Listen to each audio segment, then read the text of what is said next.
वाह अरे जियो लाल।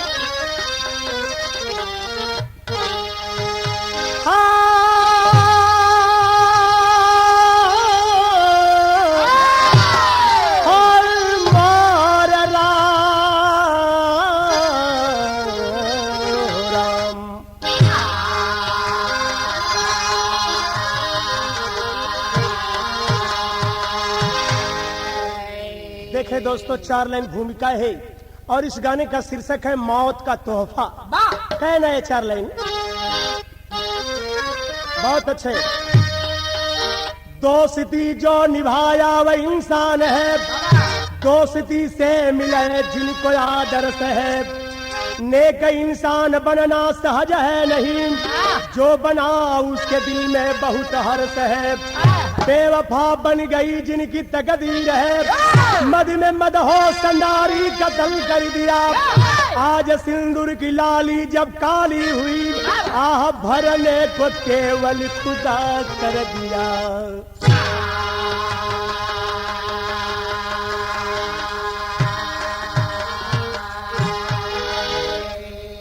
ए भैया एठा कव्वाली का तर्ज लगल मास्टर।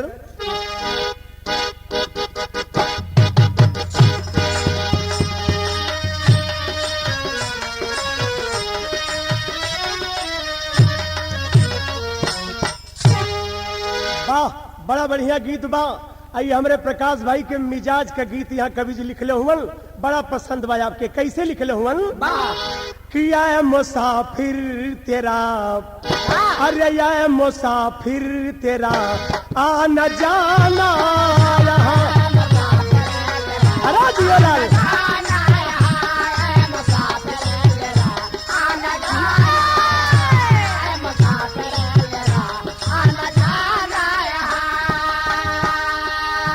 अरे या मुसाफिर तेरा आना जाना यहाँ।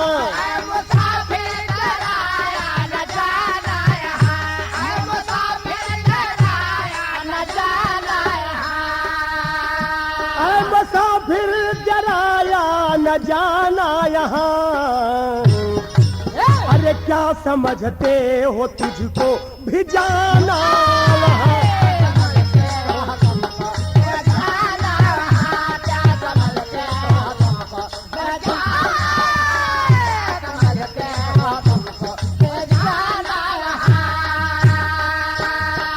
लेकिन गाना में लिखले हुवन, अरे ये जवानी कभी, ये जवानी कभी नूर हो जाएगी। ये जवानी कभी नूर हो जाएगी, ये जवानी कभी नूर हो जाएगी, ये जवानी। यो भैया ये जवानी कभी नूर हो जाएगी।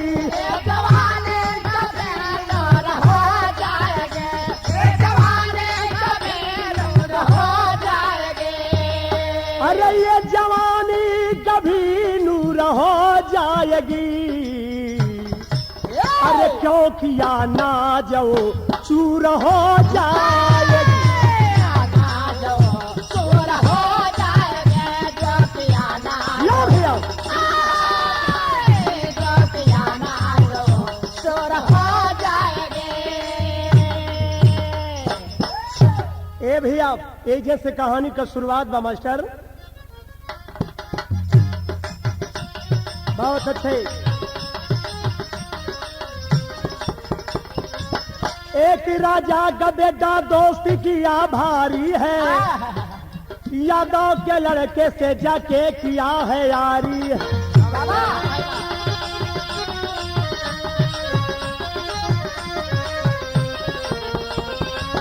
साथ में लेकर के ससुराल में वह आया है, हुआ सत्कार गजब वातावरण छाया है।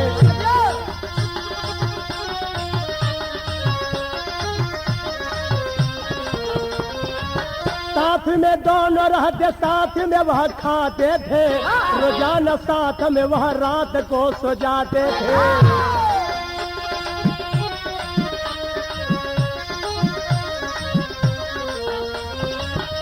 जब फूलों की लगी राजा का इंतजार हुआ, मगर अकेला सोने को नहीं तैयार हुआ।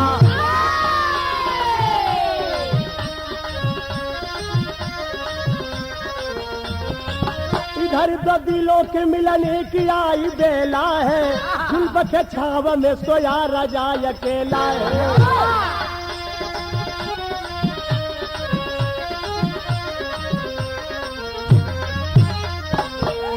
ए भैया, एक समय की बात है, एक राजकुमार और एक यादव के लड़के में बहुत गहरी दोस्ती हो गई। दोनों का साथ में खाना पीना, साथ में सोना, हर काम साथ में ही करते थे। एक दिन राजकुमार अपने दोस्त से कहते हैं चलो ससुराल चलें, बहुत दिन हो गए। दोनों ससुराल पहुंचते हैं, दोनों का काफी सत्कार हुआ। रात हुई, दोनों भोजन के लिए भोजन करने के बाद जब सोने की बारी आई, राजा के लड़के की व्यवस्था अंदर घर में और यादव की व्यवस्था बाहर हो गई। इधर राजकुमार मौज मस्ती लेकर सो गया। तर्ज बदल गई मास्टर जियो। वाह कुमार भैया, कोनो दुल्हन अपने दुल्हा से कहलस, का कहे भैया कि संयमत जादू सुद दलानी में, संयमत जादू सुद दलानी में, अगिया लागल बा हमरे जवानी में।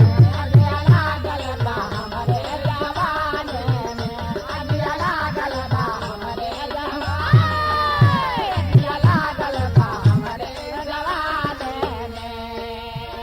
ए भैया दर्जी है बा, हरे रानी चल बिहाली रतिया के बनावा में, रानी चल बिहाली रतिया के बनावा में, सोचत पिछवा से याद चले मनवा में। सोचत पिछवा से याद चले मनवा में, सोचत पिछवा से याद चले, सोचत पिछवा से याद चले मनवा में।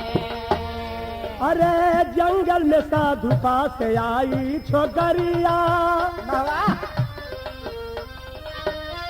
अरे साधु कहे काहे गईलू आज तू अबेरिया, साधु कहे काहे गईलू आज तू अबेरिया, साधु कहे काहे गईलू आज तू अबेरिया।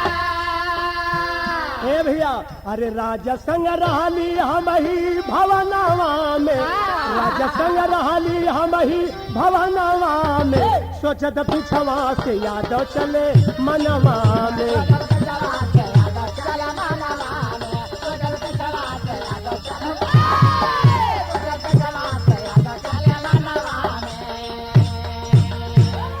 ए भैया, जब राजकुमार सो गए तो रानी मौका पाकर घर से बाहर जाने लगी। यह बात यादव जब देखा कि इतनी रात को रानी राजमहल से बाहर जंगल की तरफ कहाँ जा रही है, तो पीछे पीछे यादव भी चल देता है। तो क्या देखता है कि एक कुटिया के बाहर वह रानी पहुंचती है और एक साधु बाबा राम नामी दुपट्टा ओढ़े हुए हैं, जटा बढ़ाए हुए हैं, और उसी समय रानी भी पहुंचकर बैठ गई। तो साधु तड़प कर बोला कि इतनी देर क्यों कर दे। अरे बाबा, आज हमारे देवता पति आयल हुआ, उन्हीं के सेवा सत्कार में समय बीत गई। ए भैया, इतना बात जब साधु बाबा सुनना है, कहला कि तुम्हारा पति आया है, मुझे विश्वास नहीं है, मुझे विश्वास तभी होगा। कहा कलन तर्ज बदल गई भैया।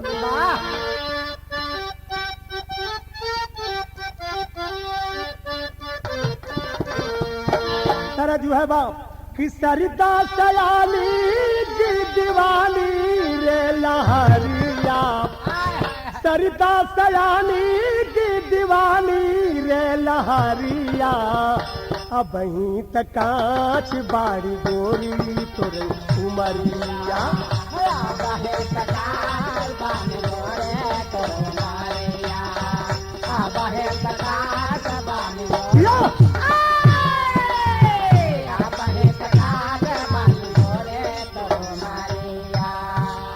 यह तर्ज बा, लेकिन गाना में लिखले हुवन साधु बाबा कहलन, का कहलन है, हमारा से बढ़ के नहीं हो तोर सवारिया, हमारा से बढ़ के नहीं होई तोर सवारिया, आ जल्दी से काट के ले आवा तू मऊरिया।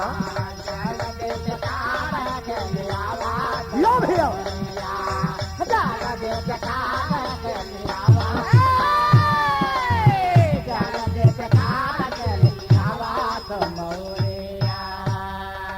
अरे सुन करके बात तब आई दिल जानी, करके बात तब आए दिल जाने, सुन करके बात तब आए दिल जाने। अरे एक और सैया एक और प्रेम बानिसानी, एक और सैया एक और प्रेम बानिसाने, एक और सैया एक और प्रेम बानिसाने। अरे खिंचल हलस पापी बनंगी तालवारिया, खिंचल हलस पापी बनंगी तालवारिया, जल्दी से काट के ले आवा तू मौलिया।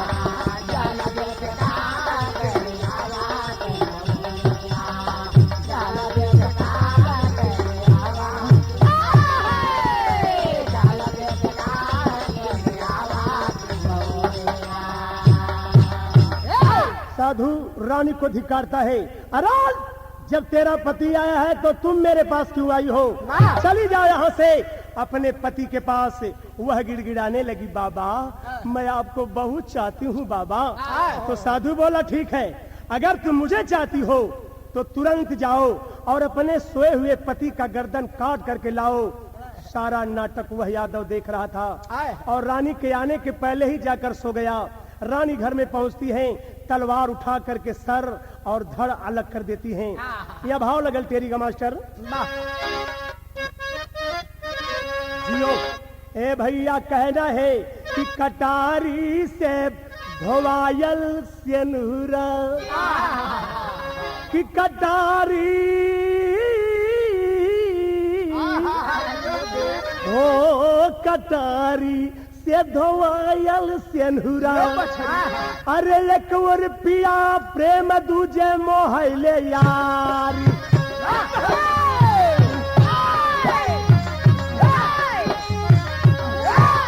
ए भैया तर्ज बदल गिलू है, गीत बा भैया। तर्ज है बाकी यही पार गंगा माई हो, वही पार सारा जू हो।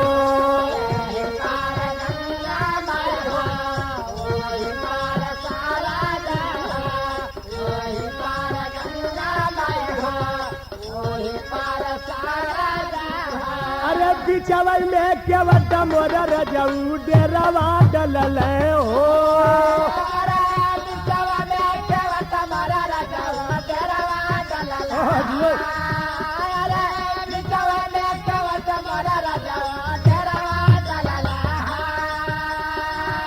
भैया ई तक तर्ज बा, लेकिन गाना में कवि जी लिखले हुवन, ताइया के काटी देहाली, ताइया के काटी देहाली, रानी गारदानावा हो।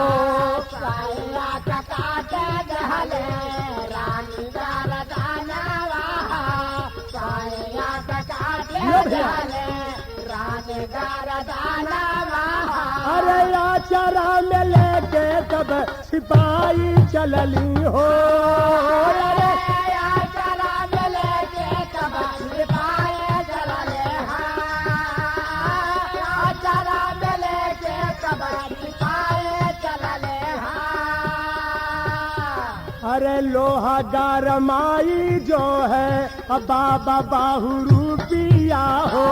लोहा गारमाए जो है बाबा बाहू रूपिया, लोहा गारमाए जो है बाबा बाहू रूपिया। अरे चूतरा पर जहलस कब सटाई भगली हो। अरे चूतरा पर जहलस कब सटाए भगले। अरे चूतरा पर जहलस कब सटाए भगले। चूतरा पर जहलस कब सटाए भगले।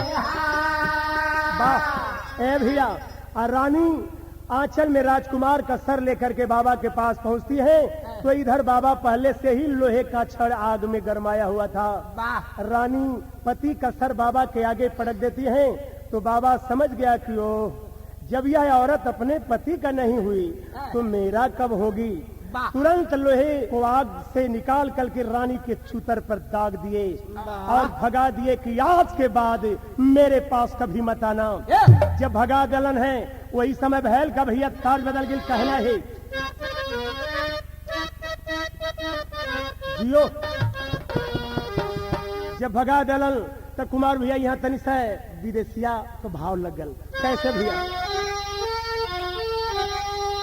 के लेकर के सीरावा दब अरे आई दी भावना वो अरे बंद कर जवारी तब सदावे गारा दाना।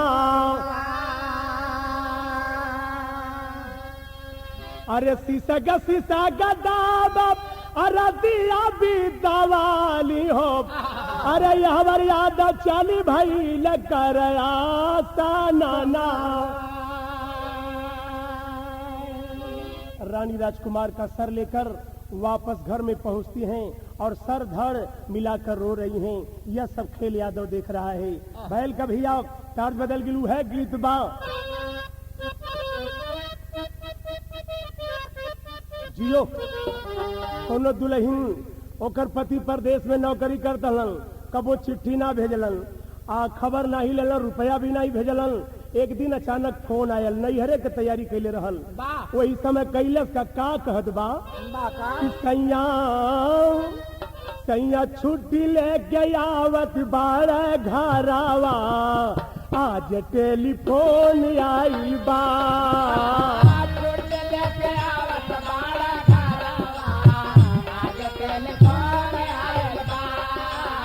छुट्टी लेके आवत बाड़ घरावा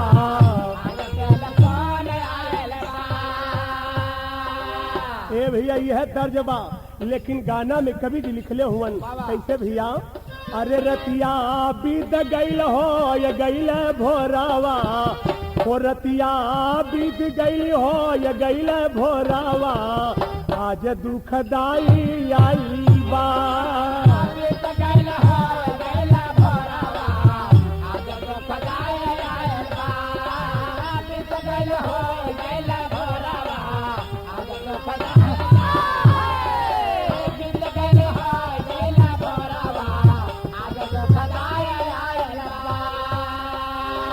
अरे बोला है याद पहले सुध बस के जरिया बोला है याद पहले सुध बस के जरिया बोला है याद पहले सुध बस के जरिया।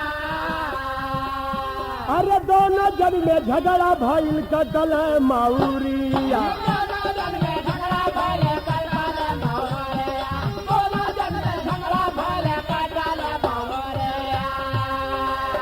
हो रानी। सुबह हुआ लोग देखते हैं रानी का दरवाजा अभी तक क्यों बंद है। आवाज दिए नहीं खुला। राजा के आदेश पर दरवाजा तोड़ा गया। अंदर का हाल देख करके लोग दंग रह गए। राजा पूछते हैं यह सब कैसे हुआ। राजकुमारी रानी जो है और रो रो करके सारी बात मन गढ़ंत बताने लगे कि जो इनका दोस्त है आज रात में पहले मेरे साथ सेज पर सोने के लिए कह रहा था। इसी को लेकर मेरे पति से झगड़ा हो गया और यादव तलवार से मेरे पति का गर्दन काट दिए।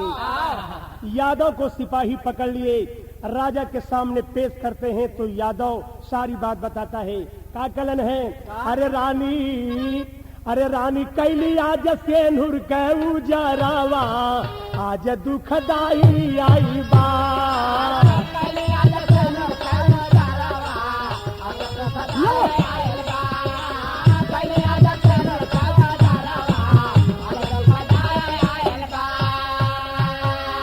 ए भैया तो यादव सारी बात बताने लगा।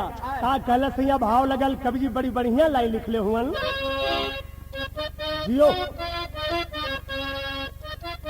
हाय हाय हाय हाय अरे चमकत सेनुरावा के अरे चमकत सेनुरावा के नारी श्रृंगारावा हो काहे के देहालू जा रहो।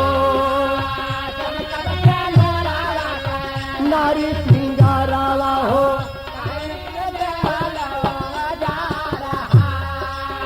चमकत सेनुरावा के नारी श्रृंगारा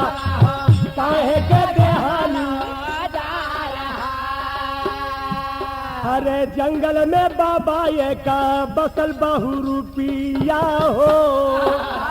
यादव कहता है जंगल में बाबा ये का बसल बहु रुपिया हो, फसल बाटी बेटिया तो हार हो।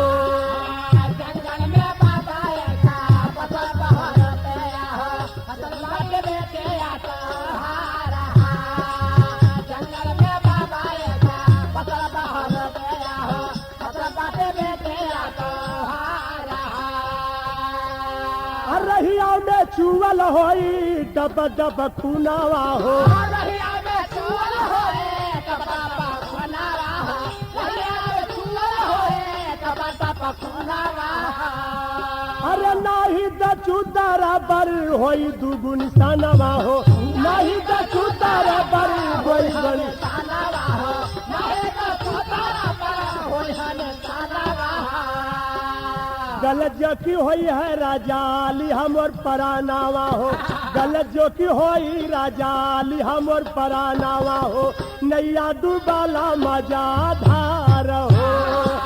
गलत जो की होई राजाली हमर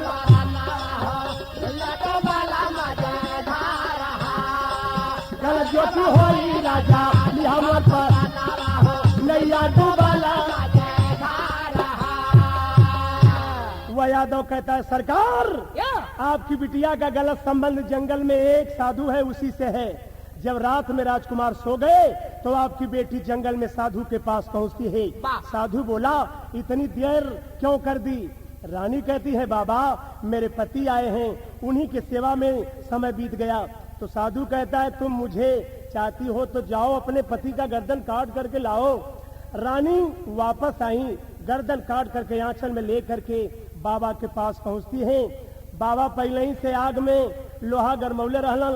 कहला कि अरे जब ये अपने पति का ना भइल तई हमार कब होई? चितरे पर दाग के भगा दल। अरे चंडालिन जब तू अपने पति का ना भली तो हमार कब होगी? भगा दलन। आ यहाँ ऐलिन है तो भैल का मास्टर कहना है यादव यह बात गलत ए भैया। अरे नारी कब देखा उगार बदनिया रनिया सोचले। यादव कहले राजा विश्वास न होता है आप चुतरे पर दगले बा सदुइया निशानी हुई। आपके बिटिया के चुतरे पर कोनो औरत से जाए के दिखवावा बतावत बा। अरे नारी का देखे उगार बदनिया रनिया सोचले। अरे आज नैहर में गई हमार पनिया रनिया सोचले।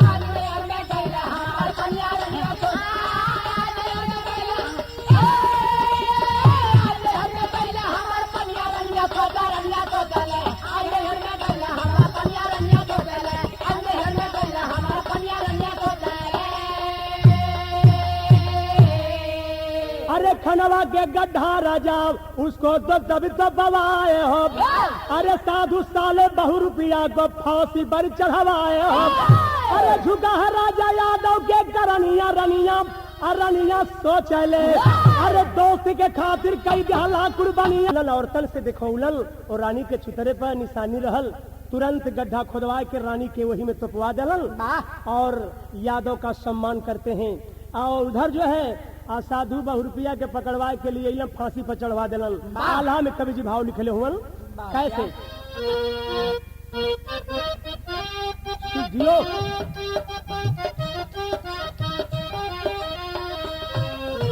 के कहे लगल यादव सुना। अरे राजा मोर बतिया भैया लसिया के देवा मरुआ दनवा पहुँचा।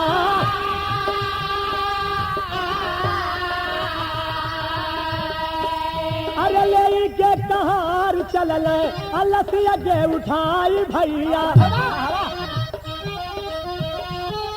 अरे रहिया में डोलिया के दहला उतरवा।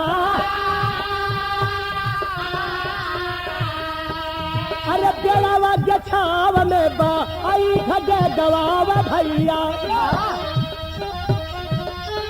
अरे डलिया पे बैठे तो दामन हरता। पूर्ववानी बातिया बतावा अपने में भैया। अरे राजा कर गड्ढवा।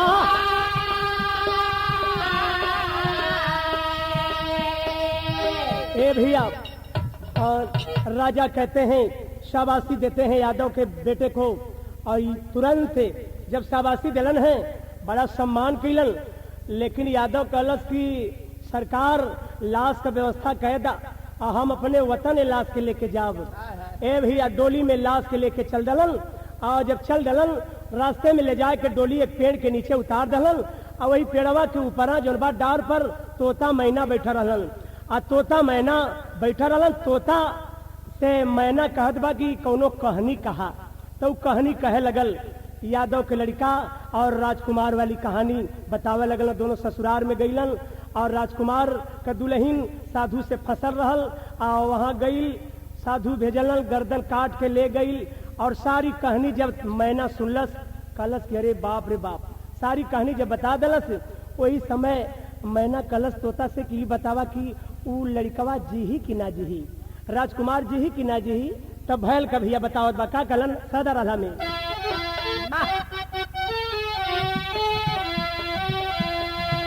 अरे राजा के रानी लेहली गर्दन का दवा, यादव के अंगूरी में बसल बाया मरूदी, यादव के अंगूरी में बसल बातिया मेरी।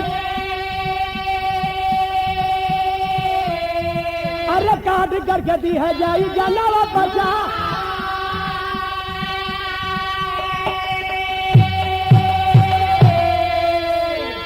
मैंने कहलस की बड़ी दर्दनाक कहानी कहला, लेकिन ये बतावा कि आखिरकार वो राजकुमार जी ही कि ना। तब कहलस कि हाँ, एक उपाय बा कि उ जवन यादव का लड़का बा ना, ओकरे अंगुली में अमृत बसल बा, अगर वो चीर के पिया दे तो जिंदा हो जाता। इतना बतिया सुनलस है यादव, तबले उठल और उठ के कैलस का तुरंत भैया दियो। अरे चीर के जहला अंगूरी पियाई भैया, अरे जहला यादव तब राजा के जियाई भैया।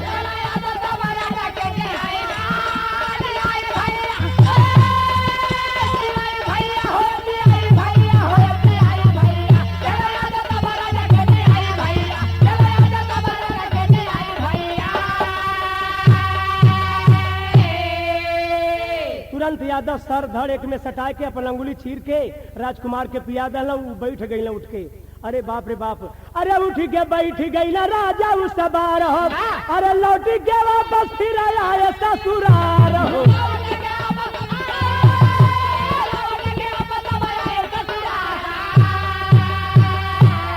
अरे दूसरी बेटी की शादी रचाई भैया, अरे जहला यादव तब राजा के जियाई भैया।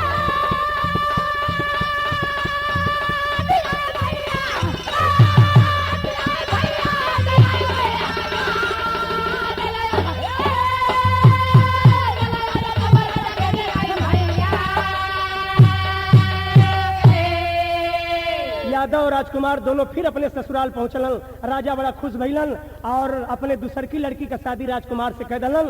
और तुरंत मेरे गाने का आखिरी भाव कहना है, तो गुरु बिहारी गुरु गणेश गुरु राम लाल मेरा बागा सरगा चलगा कभी बचर का विजय पता का। अरे कटारी से धोयाल सेनुरा बाल चरण राम राजा लिखनी न कोई तारी, कटारी से धोयाल सेनुरा।